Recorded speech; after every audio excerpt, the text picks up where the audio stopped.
Hey everybody, welcome back to another episode of Bayt.com's Career Talk. I'm Hatem. Now in the past, I've done quite a few videos about interviews and how you should prepare for them, how you should conduct yourself, and the standard things that you should have down packed. And if you've missed these videos, make sure to catch them right here. Now, while I've taught you the things that you should have down packed and aced before going into an interview and how you should conduct yourself in an interview, there are some other things that do play a big role, whether the recruiter is actively aware of them or not. The things that I like to call in-betweens. And that's what I want to discuss on this week's episode, the in-betweens that will make or break the interview for you. Let's start with the handshake. Yes, a simple handshake can make a big difference in the impression you make on the employer. Now, you might have heard this countless times before, is to make sure you have a firm handshake and it gives off confidence, and it does. But something else that also helps that or can harm that is your eye contact. And this can get awkward, I know. You might be walking into the interview a little anxious, a little nervous, and maintaining that eye contact might be a little awkward for you. But that eye contact gives off, even elevates that confidence that you're giving off with the handshake. And on the other hand, shifting eyes while giving that handshake might come across as a little untrustworthy, even if you don't mean it. And right from the very start, that whole impression that you're giving off, you might throw the vibe off track right from the very start of the interview. Next, small talk. Now, while you might think that the interview only starts when both you and the employer are seated in the meeting room and the rapid fire questions are about to start, the interview starts way before that.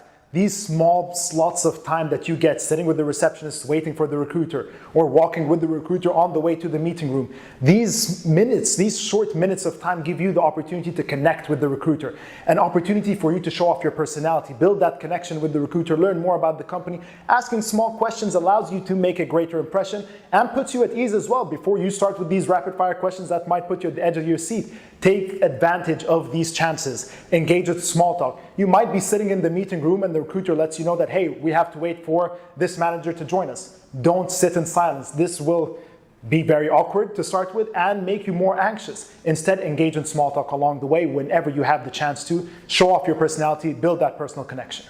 And on to the vibe. What do I mean by this? Now, your objective going into that interview is to show the employer that you're a perfect fit for the organization. How do you go about doing that? One easy way is to be perceptive of the vibe of the recruiter. How are they sitting, their body language, their tone. And then you, on the other hand, try to mimic that. Mirror their body language and their tone. For example, if you see that they're relaxing, sitting back in their chair, leaning back a bit while they're speaking to you, there's no harm in you doing the same thing. In fact, if they're relaxed during the interview and you're nervous leaning forward with your hands in your lap, you might come across as even more nervous, which goes against your objective of coming across as confident and a great fit for the organization. On the other hand, if they're sitting upright in a very serious posture, mimic that as well. Show them that you're just as serious as they are. Take a look at the office while you're walking into the meeting room. Get a general feel for the vibe of the office and try to imitate that, mimic that in the interview and show that you're a great fit. Make that impression. And finally, your stories. Now, while I've spoken to you in the past about the standard interview questions that you should prepare for, about your CV, your strengths, your weaknesses, why the company should hire you, there are some other questions that the interviewer will throw at you that if you're not prepared for, you might have a difficult time answering on the spot.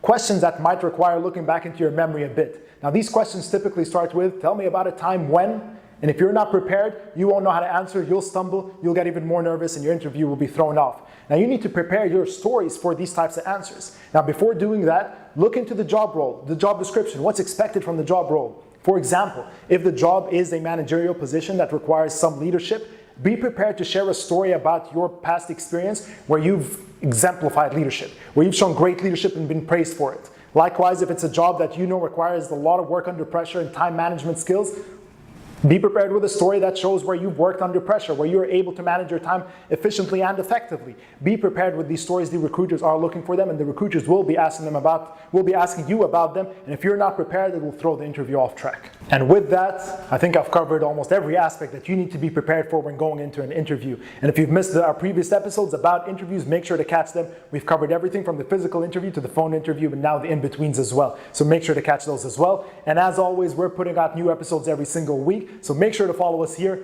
and I'll see you all next week.